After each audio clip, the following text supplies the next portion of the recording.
Hey, everybody. Come on. I found it. The show's about to start.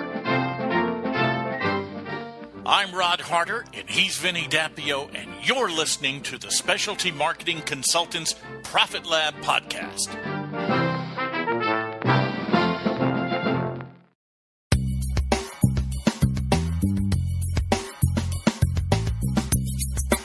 This is Specialty Marketing Consultants. We're on the air. I'm Rod Harder, and he's Vinny Dappio, and we're with Specialty Marketing Consultants. And, buddy, what a gorgeous day, huh? Oh, my goodness. Yesterday it was 88. Today it's 85. We're just lucky that to all of our listeners up in the Northeast, we empathize with you. We've lived through that bad weather. We decided to move down here to Central Florida, but we hope you folks up there in the Northeast are doing okay today. And if we could crate up some of this sunshine and send it to you, we would. Brighter days are coming, okay? And let me clarify something, buddy. I got sand between my feet. Don't drag me up into that New York Northeast stuff. I'm from Florida. I know, but we've got plenty of listeners right now that might be sitting in that weather. So lots of them, but I don't want anyone to think I've ever experienced it because I don't have a clue what it's like to be that cold that long. Leave this redneck alone. I empathize with you being an old Yankee. Being an old Yankee from up north, I empathize with you, which kind of is a great segue into today's podcast. We're gonna talk about what we consider at Specialty Marketing, our 3 pillars of strength that we've built the business on and that we try to assimilate to people for them to copy it and build their business on. The information is all free. And what we try to use are 3 simple steps. Rod? Well, the business model is simple. It's like Vinny says, 3 distinct pillars of not only our business, but any small business. And that is a mechanism or a system to attract high-quality prospects to your business. You want a pillar that converts those prospects into customers, patients, or clients. And the 3rd pillar is having the mechanism, the tools, and the strategies to keep those people in your camp, to put an imaginary fence around your clients, your customers, and patients. One of the other things that as business owners, we all are so driven and we have such energy to go after new business. And, of course, you have to do that. But the 3rd part of our model, which is keep them, is it is 6 to 7 times cheaper to keep prospects and customers and patients you already have than to constantly be going out there trying to find new business. So, very strong point, and something like that can't be emphasized strong enough in any podcast or any broadcast or any advertising message. Right.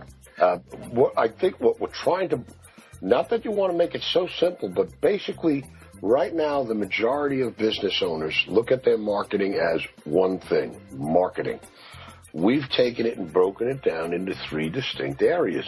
And if you do that with your marketing plan, you're all of a sudden going to realize it is basically a 3-step process. It's not just me running an ad in the newspaper. No, you want an ad that is not like the other guys, an ad that will attract customers or clients to you. That's the attracting part. Right. And it can be in the way of your copy on your website. It can be lead generation, information products that you put out there to educate and attract clients. It can come in many forms, postcards, letters, emails. But you want to do it in a way that builds your business model. And that's what we teach. That's what both Vinny and I have learned over our 40 years each in business and marketing is you have to have a system in order for, you to really grow your business fast. Yes, and this system does work. And in that realm of Attractum, you got to remember, it's not just a question of writing copy and putting an ad out there, as we said earlier.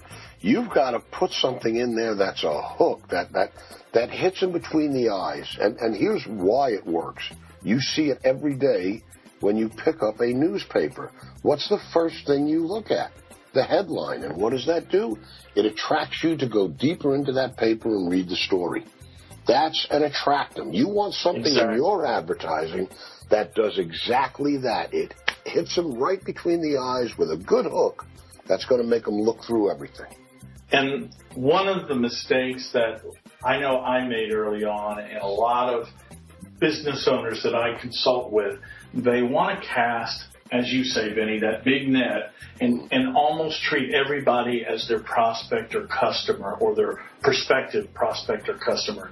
And reality is you'll get your biggest breakthroughs when you niche your business down to, defining it. Really, as we talk about in our direct response profit lab, visualize yourself in a laboratory pouring this stuff from one beaker to the next and building your business like a laboratory.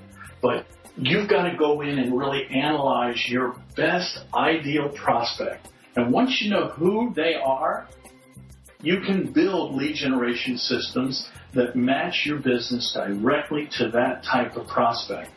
And you'll get your biggest breakthroughs when you focus on one niche and not everybody. That is an excellent point, Rod. Too many businesses nowadays fall into the old way of doing marketing the same way Coca-Cola and IBM might do it, with that saturation advertising. That's brand marketing. That's image marketing.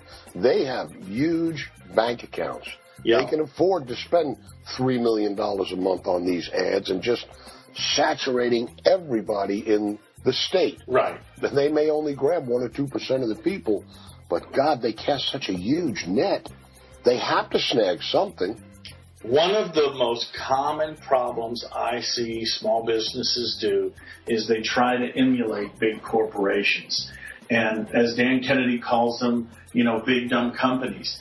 And they can't do what you do, and you can't do what they do. But that's all right, because they can't build the kind of relationships that you're going to build with your business when they're, this huge, gigantic company. There is no customer service. There is no relationship.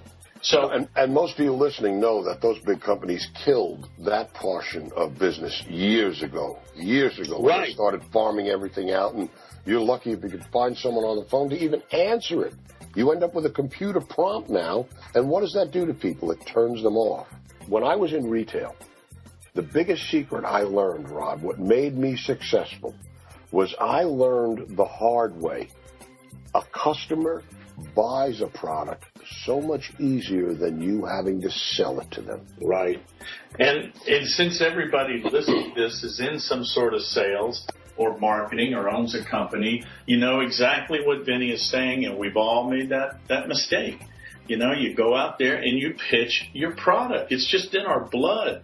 Well, if you build your business using the strategies that we teach, you will not have to be doing any more cold calling. You won't be chasing people. You'll be bringing them to your business. And we'll talk about that more in a second. But there's one thing I had on my mind before we move on, buddy.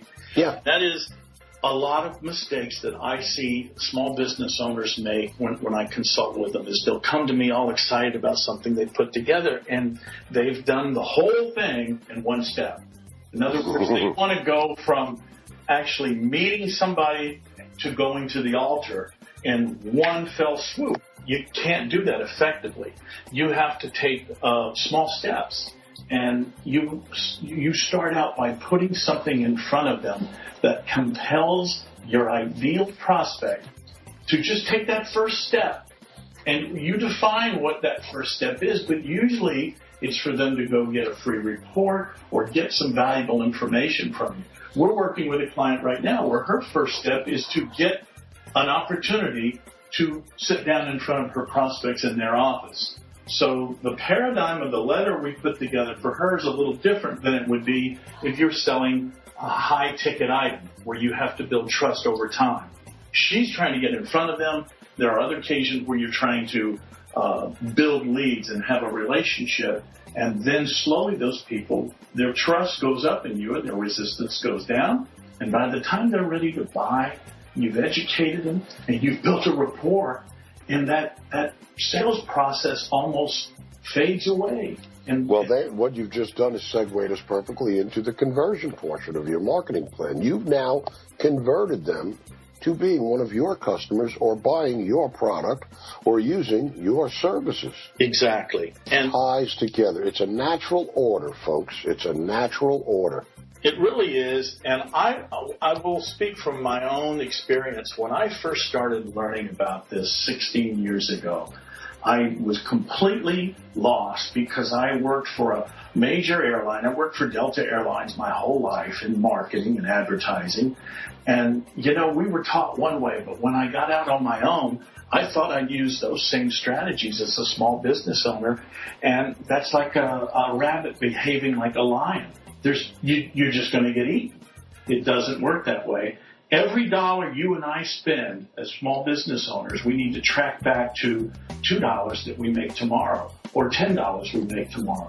And there's a whole model for that. Getting back to really the core of what you want to do, attract, convert, and keep.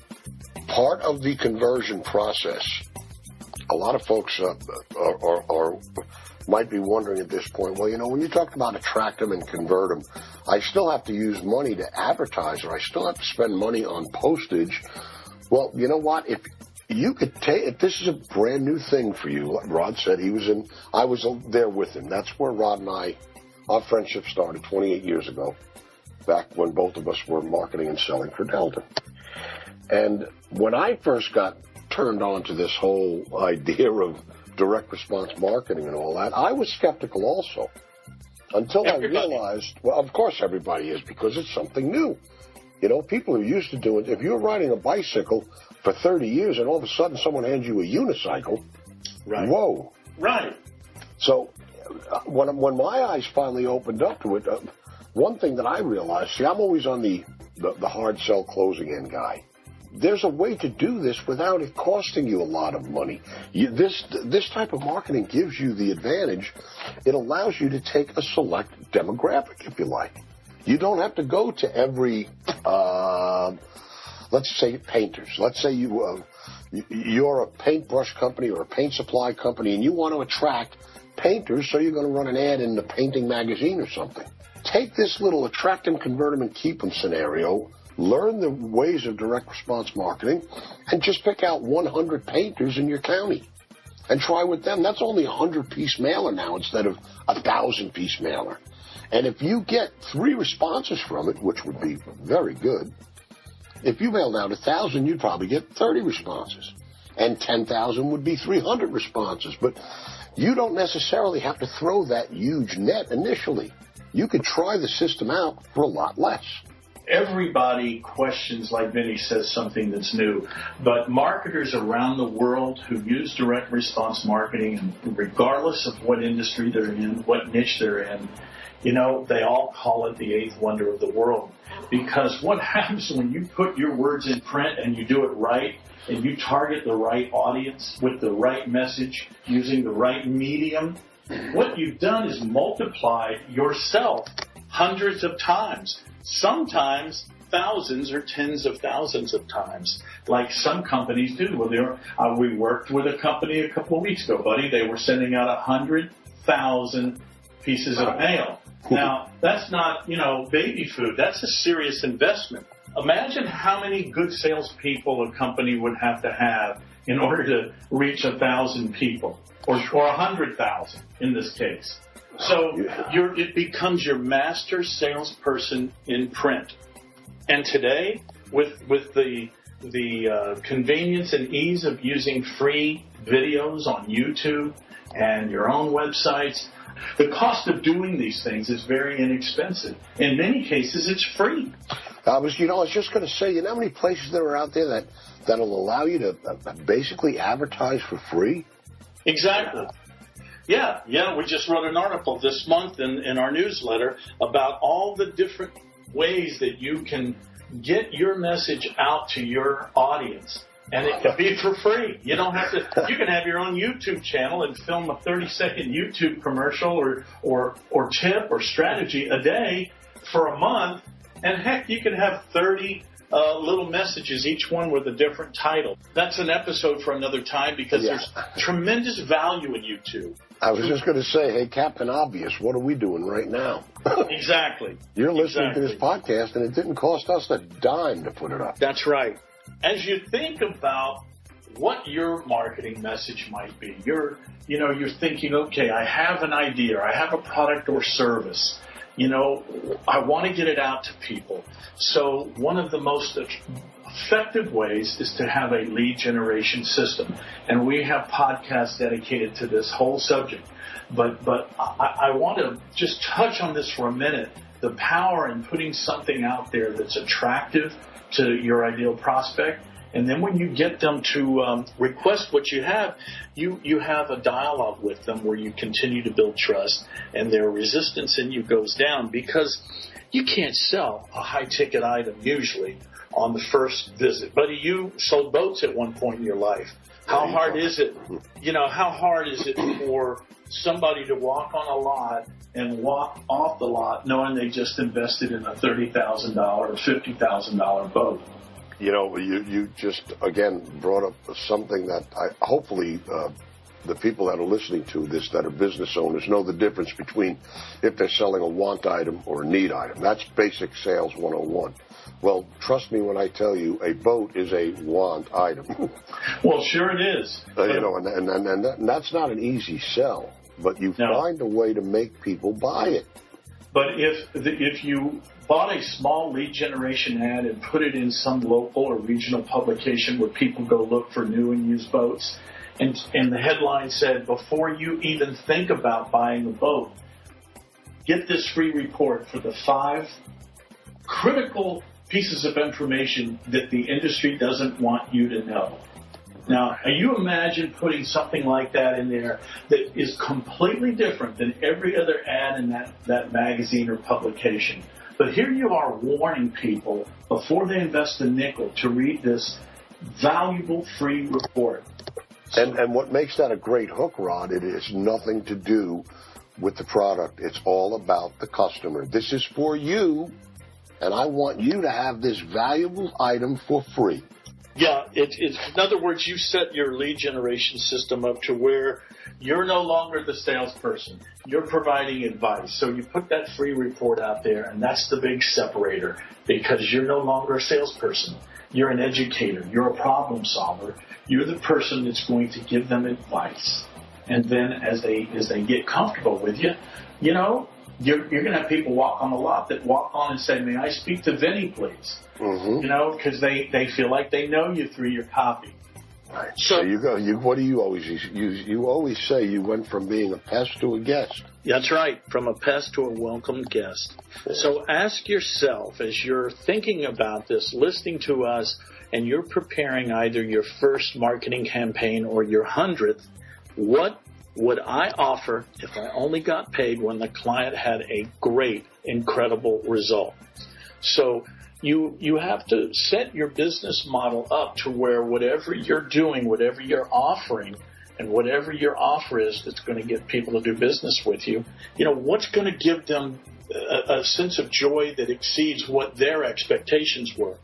When you make it about them, they get interested. Yep. Anybody could hear about you. They just got to listen to whatever your ads are doing now. But when you turn the tables now and make it about your customer, guess what? You care about them. You just created the bond. We're going to go deep with each one of these subjects of attract them, convert them, and keep them. But today really was just to give you a general model, a general idea, whet your appetite to what your business should look like. And if your business doesn't look like that right now, you know what? Don't overwhelm yourself. Pick one of these 3 areas and build a system. If it takes you 30, 60, or 90 days, once you put a lead generation system together, it's perpetual. You'll have it working for you with a few tweaks here and there. It might have a shelf life of several years. Oh, and it's with the other tools also. If you start writing your own copy the right way, all you have to do is write it once, and it's in I like to call it your marketing toolbox. Yeah. You write a good, strong sales letter and hold on to it. And don't just use it once. You're going to take that thing out, dust it off, and change a few words here and there and send it to another new prospect. Exactly. So as we start to wrap this up, what do you feel like, what can we close today with giving people just one thing to take away? I would have to say, don't be afraid of new things. It's just natural to have fear of trying something new. But when I tell you it works, I don't expect you to just take my word for it. But number one, you're listening to this right now, aren't you? Exactly. Number two, this didn't cost us a dime to get it out to you. And if two old guys like us could do it, anyone can. Yeah, and that doesn't mean you have to do a podcast, but it does mean there are plenty of things that you can do that are free. It's fun. It really juices us both up. It's very rewarding, and we're going to have a lot of fun in the next year or so as we build this out. So be a part of it and tell others. Great. Yeah, don't forget to tell your friends. All right, well, we'll close it up this time, and don't forget, I think we're only a couple of weeks now, buddy, away from the 2,000-year-old business owner who's going to be in the studio. We're going to fly him in, and we're going to, at least I'm going to, we're going to just ask him a whole bunch of thought-provoking questions to see how he built his business and where it stands today. You're going to love it. Goodbye, everybody. Talk to you later. Thanks for listening. Bye-bye.